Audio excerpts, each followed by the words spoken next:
श्री हरि। आज का वीडियो कुछ मन के मंथन के बाद मुझे ऐसा लगा कि किसी विशिष्ट प्रकार के लोगों के लिए मुझे कुछ कहना है।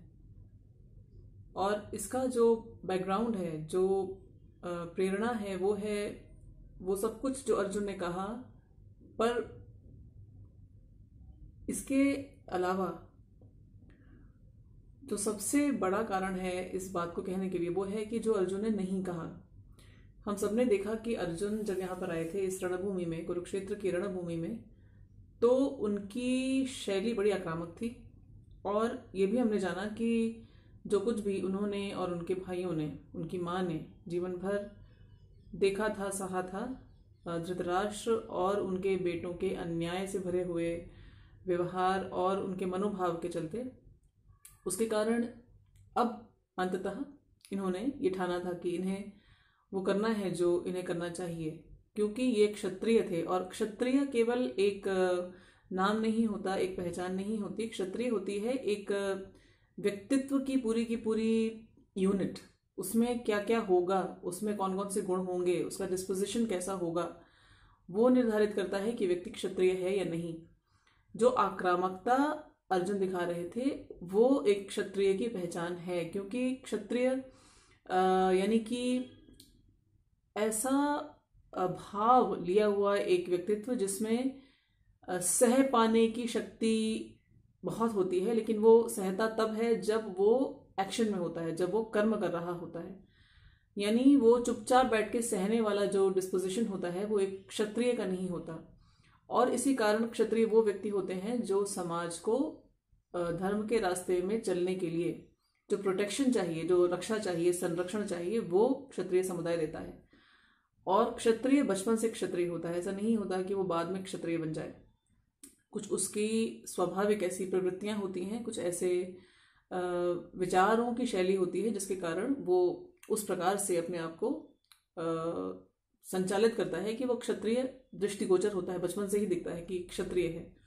और ऐसे बच्चे जो हैं वो आगे जाकर ऐसे ही व्यवसायों में जाते हैं जहां पर इनकी इस स्वाभाविक प्रवृत्ति को पूरी अभिव्यक्ति मिल सके।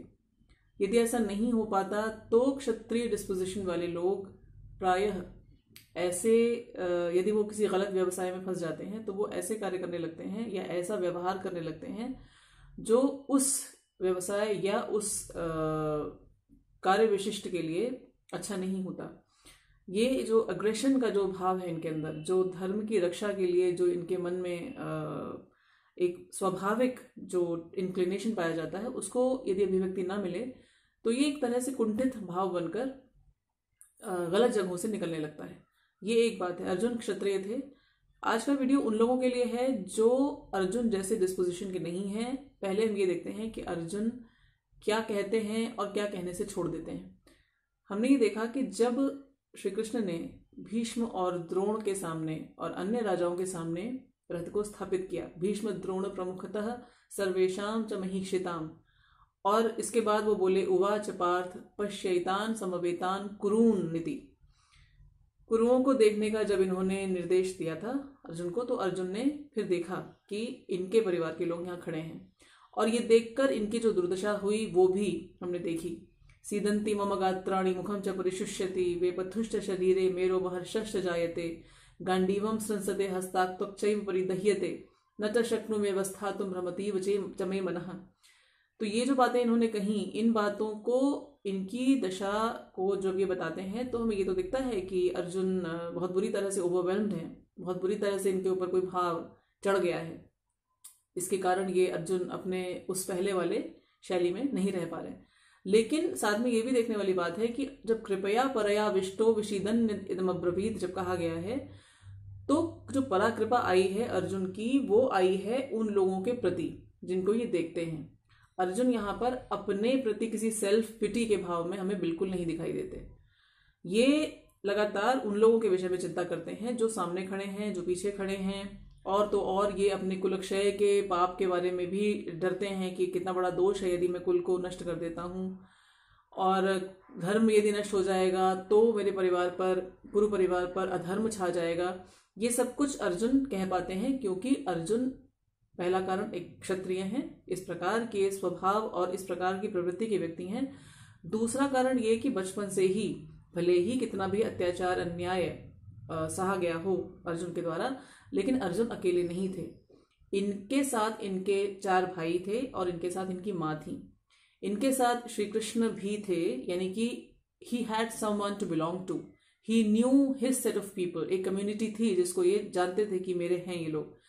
सेल्फ एस्टीम का कोई विषय इनके साथ बचपन से नहीं रहा, क्योंकि जब जिस कम्युनिटी में इनका पालन पोषण किया गया, जिस प्रकार की शिक्षा दीक्षा इन्हें दी गई, उसमें लगातार इस सेल्फ एस्टीम को बढ़ाने वाले ही कार्य हुए। चाहे वो आचार्य द्रोण से शिक्षा हो, चाहे वो बाद में जो भी इनके जीवन में जो घटनाएं घटी, जिस प्रकार से इन्होंने युद्धों में भाग लिया, जिस प्रकार से इनका पार्टिसिपेशन मांगा गया अलग अलग वॉर्स में, तो अर्जुन को अपने एस्टीम पर, अपने सेल्फ के आइडिया पर कहीं पे भी कोई डाउट नहीं था। इनके लिए ऐसा सोच पाना इसलिए संभव है क्योंकि अर्जुन एक सशक्त स्थान से बात करते हैं, एक पोजीशन ऑफ पावर से बात करते हैं। He knows who is, he knows what he is capable of bringing to the table, and at the same time he also realizes that those who are not able to move along the lines of dharma, they are a different league, although they are his relatives, but they are not his end all be all। मतलब वो संसार का अंत नहीं था उनके लिए। वो कम्युनिटी जो अधर्म के साथ खड़ी थी, धृतराष्ट्र के बेटे, वो सारे के सारे लोग और उनका साथ देने वाले, अब भीष्म और द्रोण सामने खड़े हैं, इनके दादा, इनके आचार्य, जिन्होंने इनको सिखाया, जिनके प्रति इनके मन में इतना पूज्य भाव है। इसको देखकर अर्जुन धोखे का भाव कहीं पे भी नहीं दिखाते कि कितना बड़ा छल है, कितना बड़ा ये धोखा दिया जा रहा है कि मेरे विरुद्ध वो लोग खड़े हैं जिनको मैं इतना आदर से देखता था, मैंने नहीं सोचा था कि ये लोग मेरे विरुद्ध खड़े हो जाएंगे। तो अर्जुन इस भयानक प्रेडिकमेंट में, इतनी भयानक संकट की घड़ी में भी एक पोजीशन ऑफ पावर से बात करते हैं। बात वो ये करते हैं कि मैं क्या करूं, मैं जो करने वाला हूं अब वो मैं नहीं कर सकता। जो इस प्रकार के प्रिविलेज को पाए हुए लोग नहीं हैं, जिनको ऐसा सेल्फ एस्टीम बढ़ाने वाला बचपन नहीं मिला, जिन्हें उनके स्व के आइडिया को परिपुष्ट करने वाले परिवार नहीं मिले, जिन्हें ऐसे माता पिता, ऐसे स्वजन नहीं मिले जो उन्हें ये बता सकें कि वो कौन है, या उनकी क्या वैल्यू है, क्या वर्थ है, क्या मूल्य है, जीवन में उनके अस्तित्व का कोई कारण है उन लोगों के लिए या नहीं। ऐसे जो लोग हैं, जो अब्यूज्ड हैं, जो इग्नोर्ड हैं, ऐसे लोग क्या करें ऐसी परिस्थिति में आने के बाद। यदि बचपन से ही आप ऐसे, और ये वीडियो उन्हीं लोगों के लिए है कि जिन्हें बचपन से ये सेंस ऑफ सेल्फ वर्थ नहीं अनुभव हुआ किसी भी कारण से, यदि आप ऐसे परिवारों में जन्म लेकर आए, या आपके आसपास इस प्रकार की परिस्थितियां बनी कि आपको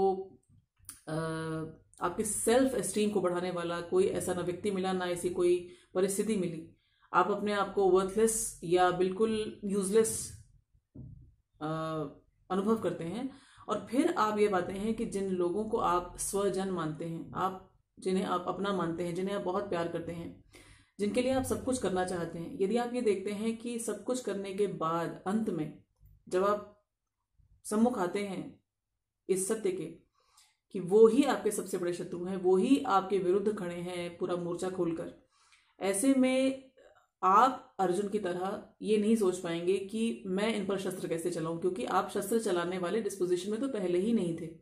आप तो एंड्योर कर रहे थे, आप तो किसी प्रकार से अपने आप को बचाकर जिंदा रखने का प्रयास कर रहे थे। और यदि आपके साथ कुछ ऐसी रिस्पॉन्सिबिलिटीज थी, कोई ऐसे उत्तरदायित्व थे जिनको आप फेंक नहीं सकते थे, या तो आप अपने राइटियसनेस के कारण, ये मेरा धर्म है, ये मेरी जिम्मेदारी है, मुझे करना चाहिए, या करुणा दया के कारण कि जिन लोगों की जिम्मेदारी मैं ले रहा हूं या ले रही हूं, यदि मैं नहीं लेता तो इनके लिए इनको प्यार करने वाला या इनका उत्तरदायित्व लेने वाला और कोई व्यक्ति है ही नहीं। तो ऐसे में बिल्कुल छोटी सेल्फ एस्टीम के साथ, अपनी बहुत नन्ही सी आत्मनिष्ठा के साथ, या बिल्कुल ना के बराबर या बिल्कुल नहीं आत्मनिष्ठा के साथ यदि आपने इतने बड़े बड़े प्रोजेक्ट्स को करने की ठानी, लेकिन अंत में आपने पाया कि जिन लोगों के लिए आप सब कुछ करना चाहते थे वही आपके सबसे बड़े शत्रु थे और शत्रु हैं, ऐसे में आप क्या करें?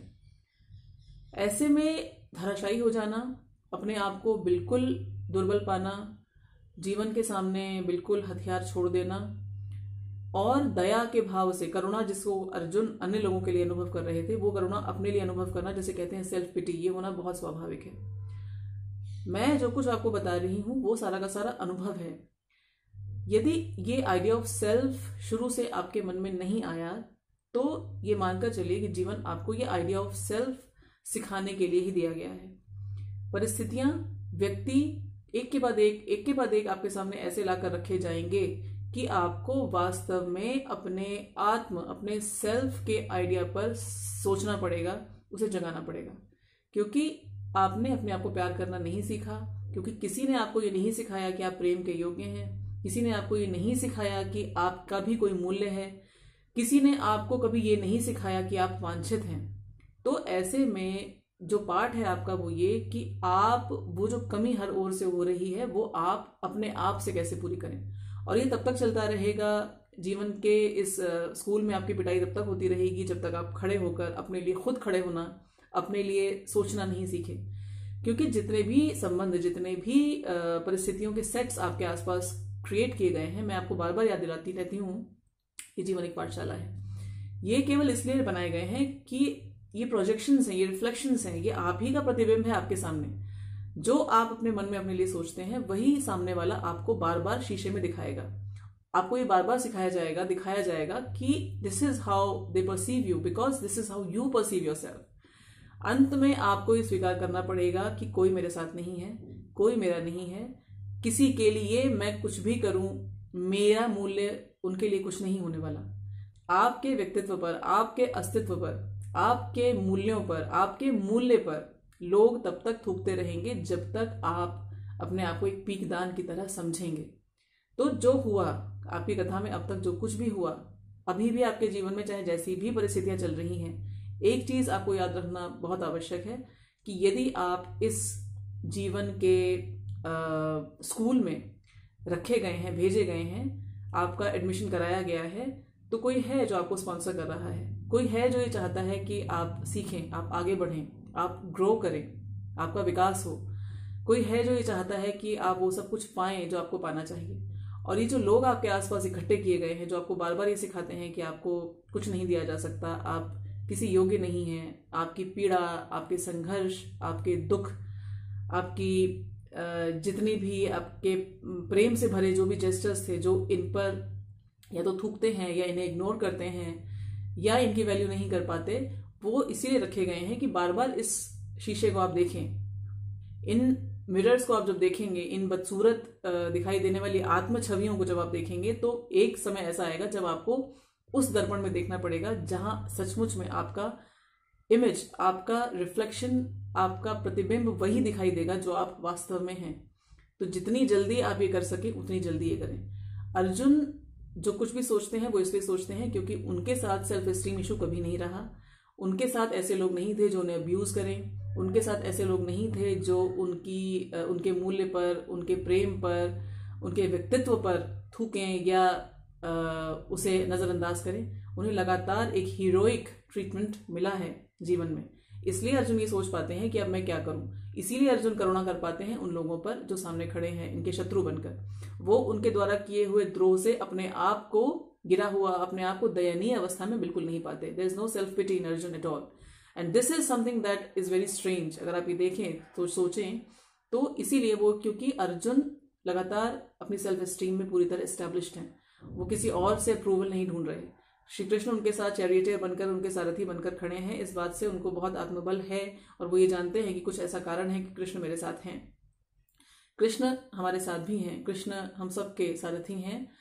हम यदि ये माने कि कृष्ण कौन है, हम यदि ये जाने कि कृष्ण कौन है, आपका अपना आइडिया हो सकता है आपके हायर सेल्फ के लिए, आपके उच्चतर मैं के लिए, आपके अपने ईश्वर के प्रति जो भी आप उसको स्वरूप दें, जो भी आप उसको नाम दें, वो आपका सचमुच में सारथी है। और यदि आप बढ़ना चाहते हैं, यदि आप इन सारे इमेजेस को, इन रिफ्लेक्शंस को फेस करना चाहते हैं और अंत में अपनी सच्ची छवि को देखना चाहते हैं, तो ये सारथी आपको लेकर जाएगा उस शीशे के सामने, जहां, उस दर्पण के सामने, जहां आप देख सकेंगे कि आप वास्तव में कौन है।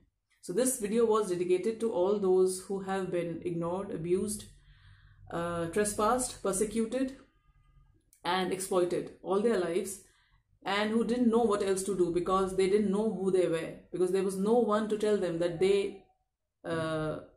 had some worth, that they mattered.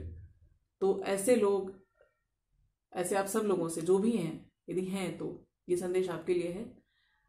ये जीवन की पाठशाला, इसके सारे के सारे पाठ और जितने भी अध्यापक शिक्षक आपके आसपास इकट्ठे किए गए हैं, वो केवल इसलिए किए गए हैं क्योंकि ये जो सारथी है आपका परमेश्वर, आपका ईश्वर, आपका गॉड, ये आपको लेकर जाना चाहता है आपके सबसे ऊंचे सेल्फ रियलाइजेशन की ओर।